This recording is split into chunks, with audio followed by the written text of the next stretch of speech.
അമേരിക്കയുടെ പുതിയ മിസൈൽ പ്രതിരോധ സംവിധാന പദ്ധതിയെക്കുറിച്ച് പ്രസിഡന്റ് ഡൊണാൾഡ് ട്രംപിന്റെ വെളിപ്പെടുത്തൽ.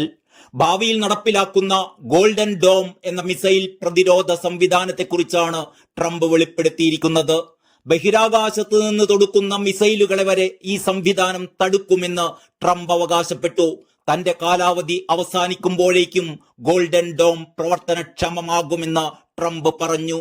ബാലിസ്റ്റിക് ക്രൂയിസ് മിസൈലുകൾ ഉൾപ്പെടെ യുഎസിന് നേരെ വരാനിടയുള്ള വ്യോമ ഭീഷണികളെ നേരിടാൻ ലക്ഷ്യമിട്ടിട്ടുള്ളതാണ് ഈ പുതിയ സംവിധാനമെന്ന് ട്രംപ് പറഞ്ഞു. പുതിയ ബഡ്ജറ്റിൽ $2,500 കോടി, അതായത് 2.1 ലക്ഷം കോടി രൂപ പ്രാരംഭ തുകയായി ഗോൾഡൻ ഡോമിനായി നീക്കിവെച്ചിട്ടുണ്ട്. പദ്ധതി പൂർത്തിയാക്കാൻ $17,500 കോടി പ്രതീക്ഷിക്കുന്ന ചെലവ്. സ്പേസ് ഫോഴ്സ് ജനറൽ മൈക്കൽ ഗ്യൂറ്റ്ലിൻ പദ്ധതിക്ക് മേൽനോട്ടം വഹിക്കുമെന്ന് ട്രംപ് പ്രഖ്യാപിച്ചു.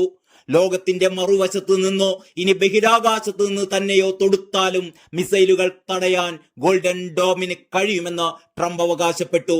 കാനഡ ഈ സംവിധാനത്തിന്റെ ഭാഗമാകാൻ താൽപര്യം പ്രകടിപ്പിച്ചിട്ടുണ്ട് എന്നും ട്രംപ് കൂട്ടിച്ചേർത്തു.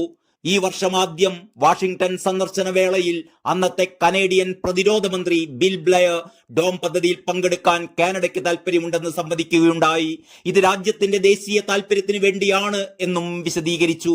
2011 മുതൽ റോക്കറ്റുകളും മിസൈലുകളും തടയാൻ ഇസ്രായേൽ ഉപയോഗിച്ചിരുന്ന അയൺ ഡോമിൽ നിന്നാണ് ഈ സംവിധാനം പ്രചോദനം ഉൾക്കൊണ്ടിരിക്കുന്നത്. എന്നാൽ ഹൈപ്പർസോണിക് ആയുധങ്ങളെ വരെ ഗോൾഡൻ ഡോം തടയുമെന്നാണ് ട്രംപിന്റെ അവകാശവാദം.